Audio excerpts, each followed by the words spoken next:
Olá, nós estamos vivendo um tempo forte na igreja chamado Quaresma, que é um tempo de preparação para a Páscoa do Senhor. E o apelo que este tempo nos faz é de viver a oração, o jejum e a caridade. Quero falar com você sobre o jejum. Isto mesmo, hoje é sexta-feira, dia de jejum. O jejum sempre tem sentido de privação ou de renúncia. Jejuar consiste essencialmente em nos privar de alimento pelo sentido da palavra, mas em geral é referido a qualquer tipo de privação. O jejum começa a reentrar na nossa cultura atual por razões de dieta, de estética, aconselhado por certas formas de religiosidade, com origem no Oriente. O jejum é um dos componentes fundamentais da Quaresma. Mas podemos entender mal as suas motivações ou até cair no egoísmo e no orgulho. Por isso, a Igreja nos alerta para duas dimensões essenciais do jejum: a sua referência a Cristo e a sua dimensão de solidariedade. Mais que a privação de alimentos, é o espírito com que se realiza o jejum que determina o verdadeiro sentido do jejum. O jejum deve ser uma expressão do desejo profundo de conversão. Santo Agostinho dizia: para jejuar, deveras há que abster-se, antes de mais, de todo pecado. Fazer jejum significa saber renunciar a algo e dá-lo aos demais que estão em necessidade. É saber controlar nossas apetências, é saber nos defender com liberdade interior das contínuas urgências do mundo de consumismo. É jejuar em função da partilha, especialmente para os mais necessitados. Jejuar é purificador. Jejuar não seria privar-se de tudo, e sim usar moderação em tudo, isto é, ser sóbrios. Jejum supõe um grande domínio de si, de disciplina de olhos, da mente e da imaginação. A falta de sobriedade é uma das causas pelas quais se obscurecem e se debilitam as melhores iniciativas e decisões de um cristão. A sobriedade é certamente uma garantia da capacidade de orar e de apreciar o Espírito Santo. Com a renúncia às coisas, Cristo nos chama à alegria. Sim, alegria, uma alegria profunda, nascida da paz e da alma. Fazer jejum é renunciar a algo para dá-lo aos necessitados. Jejum com uma dimensão de solidariedade nos tira do egoísmo, nos tira de uma vida vazia. Paradoxalmente, a vida vazia é pesada para quem a tem. Sou livre quando a graça pesa mais do que as regras e não o contrário. O jejum deve conduzir o cristão para uma abertura maior para com os demais, especialmente para com os necessitados. É jejuar para poder dar mais aos pobres. Se a falta de caridade continuar, se a injustiça estiver presente em nosso modo de atuar com os demais, pouco poderá agradar a Deus nosso jejum e nossa quaresma. Poderemos queixar, como os judeus do tempo do profeta Isaías, de que Deus não nos escuta se não cuidarmos os filhos e as filhas de Deus que estão passando por necessidade pelo básico. O profeta Isaías é chamado pelo Senhor para denunciar com energia a coragem do divórcio entre o culto e a moral. Grita forte sem cessar, levanta a voz como trombeta e denuncia os crimes do meu povo e os pecados da casa de Jacó. Jejuar e conspirar contra o pobre é a forma mais perversa de religiosidade. O culto, para ser autêntico, deve ir precedido da justiça. Isso mesmo. Antes de aproximar-se do altar, há que estar em paz com o irmão. O Deus dos profetas se conhece no implacável imperativo moral de justiça. É um erro separar o amor e a justiça. O profeta Isaías denuncia o vazio do jejum exterior, incapaz de transformar a conduta. Deus quer que a penitência leve à renovação do espírito pela prática da justiça e do bem. O Senhor somente está ao lado daqueles que se esforçam na prática do amor.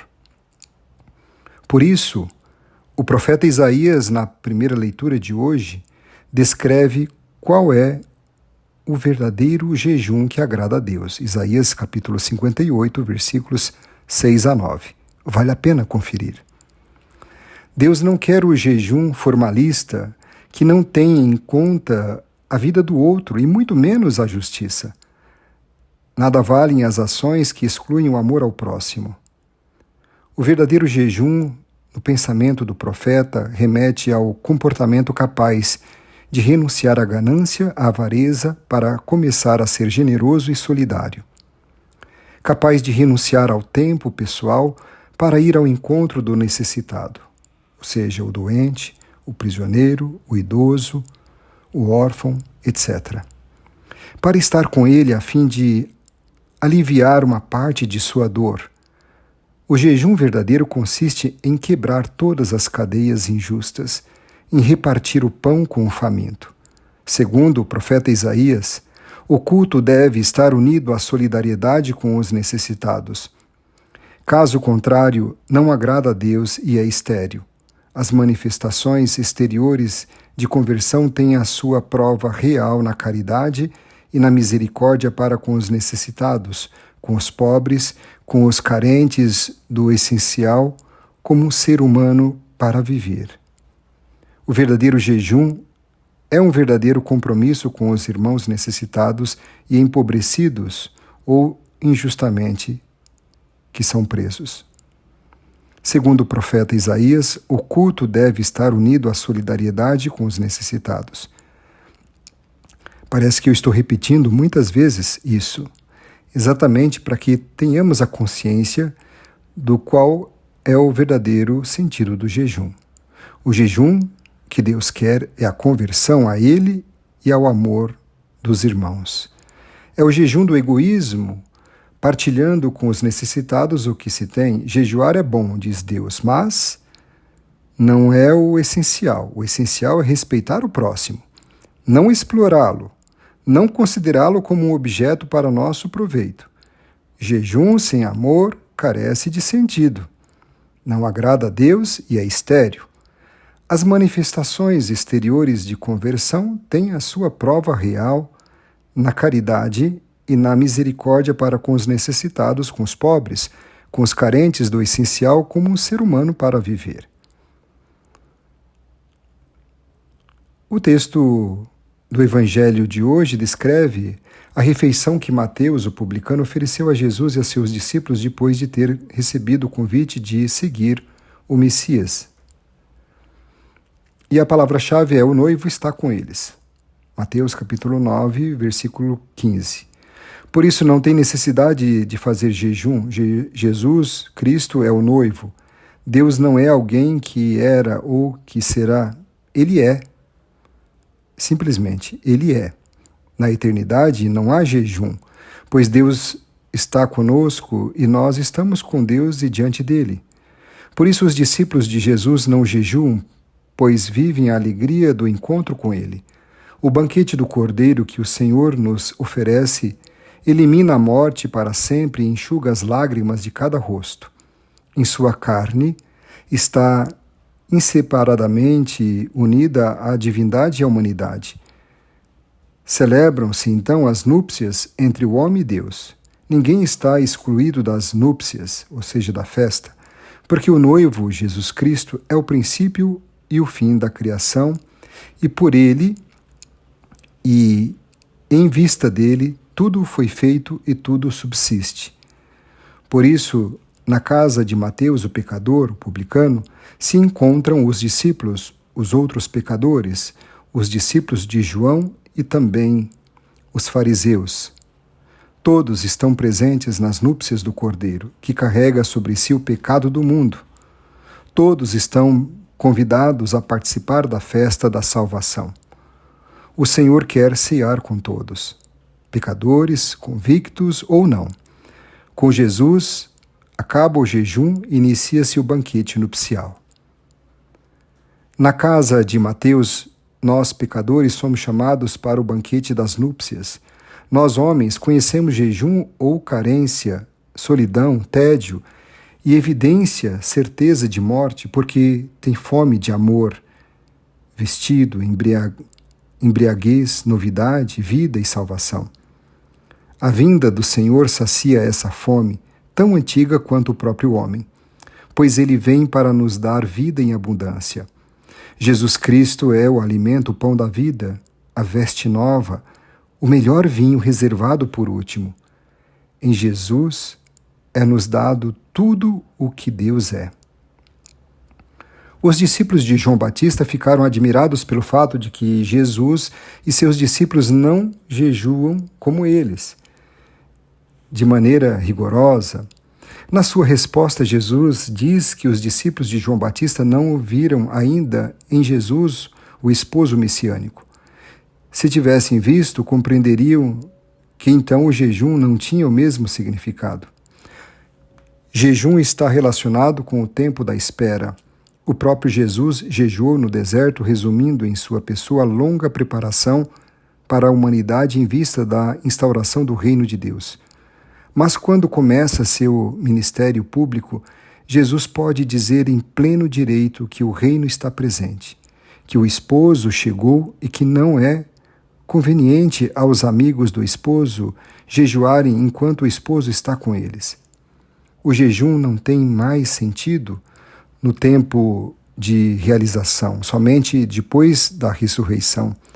O jejum retomará sua significação na medida em que o tempo da igreja deverá ainda integrar a dimensão da preparação e construção do reino de Deus. Este é o ritmo da igreja. O que ela já possui dá o verdadeiro sentido àquilo que ainda está construindo, e o que ela ainda constrói lhe dará consciência daquilo que já possui. Neste ritmo é que tem lugar o jejum.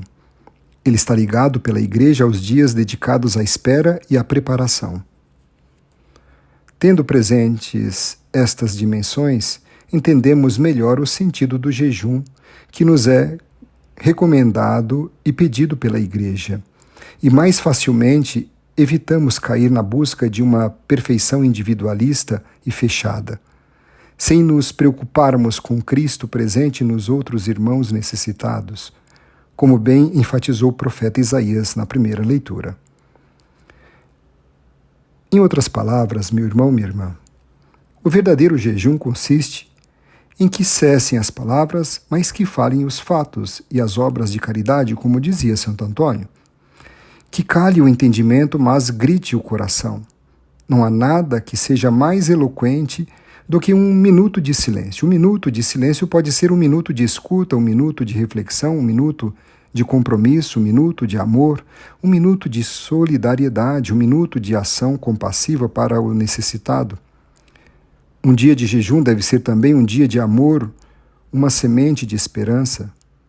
Cada dia de jejum deve ser traduzido em um passo contra o egoísmo, um esforço de compreensão, um compromisso pela justiça e solidariedade, um trabalho pela paz, uma força irresistível de amor para amar quem não merece ser amado.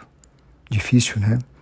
Mas esse é o projeto de Deus. Um dia de jejum não nos converte, mas nos faz conscientes da necessidade de nos convertermos. Não soluciona o problema da fome, mas nos solidariza com os famintos. Não nos liberta do consumismo, mas nos inicia no exercício da liberdade. É protesto contra a injustiça e o consumismo desenfreado. É chamada a conversão, é grito profético. Se alguém se castiga a si mesmo através do jejum, é para que os outros não sejam castigados de fome pelo básico. Quando fazemos parar o estômago é para que o Espírito trabalhe em nós. Quando nos privamos de alimentos, é para que nos privemos dos vícios. Eu repito, quando nos privamos de alimentos, é para que nos privemos dos vícios. Por isso, o jejum cristão não consiste apenas em abster-se de alimentos, consiste, sobretudo, em desejar o encontro com Jesus Salvador e o encontro com o irmão, especialmente com o irmão carente do básico, para viver e sobreviver como um ser humano. Jejuamos para nos tornarmos sensíveis à fome e à sede de tantos irmãos e para assumirmos a nossa responsabilidade na resolução dos problemas dos pobres e carentes. A memória da paixão de Jesus não é um simples ritual, mas um ato de misericórdia no sentido da palavra do Senhor. Prefiro a misericórdia ao sacrifício, conforme Mateus 9,13. A sua paixão é obediência ao Pai, mas também um gesto de extrema caridade, de solidariedade com todos nós. Não podemos restringir o jejum em não comer a carne. A maioria de nossa gente nem arroz tem, e muito menos a carne. O verdadeiro jejum é dividir o que temos para oferecer a quem nada tem para viver. É dar nossas roupas, não mais usadas, para cobrir quem está sem nada para se vestir. Sabemos que jamais podemos arrancar totalmente o sofrimento alheio, mas uma parte dele pode ser aliviada com nossa solidariedade e compaixão. Ninguém pode entrar no céu feliz deixando o irmão passando fome e outras necessidades básicas para um ser humano viver dignamente. Por isso podemos dizer que o que importa no jejum não é somente a privação de alimento, e sim a seriedade da fé nas tarefas da vida, para que sejam a expressão mais viva do serviço de Deus e dos homens ao mesmo tempo. O jejum não se concebe sem caridade e sem uma mudança de vida para uma vida mais fraterna. O jejum que Deus quer é o cumprimento dos deveres morais e humanos com o próximo na vivência do amor fraterno. A febre do consumismo hoje em dia é um grande desafio para praticar um profundo jejum, isto é, o verdadeiro encontro com Deus e com o próximo. Jejum é um dos caminhos da libertação. Não podemos nos esquecer que a quaresma que agrada a Deus e que nos traz a paz é quebrar as cadeias injustas, libertar os oprimidos, repartir o pão com o faminto, acolher em casa os pobres e peregrinos, cobrir ou vestir os nus, não desprezar o próximo. Meu irmão, minha irmã, é preciso jejuar de julgar os outros para descobrir Cristo que vive neles. É preciso jejuar de palavras que prejudicam os outros para substituí-las com frases curadoras. Jejuar de descontento para substituí-lo de gratuidade. Jejuar de pessimismo para substituí-lo de esperança cristã. Jejuar de preocupações para enchê-las de confiança em Deus. Jejuar das pressões que não cessam para enchê-las de uma oração sem cessar. Jejuar de amargura para enchê-la de perdão e de reconciliação. Jejuar de dar importância a si mesmo para substituí-la de compaixão pelos demais.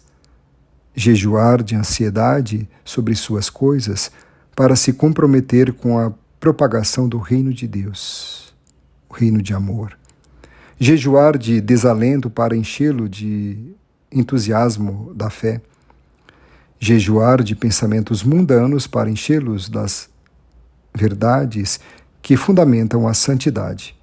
O jejum, o melhor jejum nesses tempos da quaresma, é reconciliar-nos com o irmão a quem insultamos, é aceitar seu perdão, é apoiá-lo em suas necessidades. O melhor jejum que podemos oferecer nesses tempos de quaresma é voltar os olhos para Deus, amando ao próximo e perdoando de coração a quem nos fez dano. Somente então invocarás o Senhor e Ele te atenderá. pedirá socorro e ele dirá: eis-me aqui. É preciso levar à oração essas palavras que nos queimam como as brasas. Com esta reflexão acerca do jejum, espero ter ajudado você. Você concorda com o que eu falei? Discorda? O que você acha? Você teria algo para me dizer sobre isso? Mande no meu particular. Fale alguma coisa sobre isso. Para mim é importante esse retorno, esse feedback. Vamos partilhar um pouco sobre essas questões que nós estamos vivendo nesse tempo da Quaresma, a oração, o jejum e a caridade. Ficarei muito feliz se você compartilhar comigo também a sua reflexão acerca do jejum. Um forte abraço e fique na paz.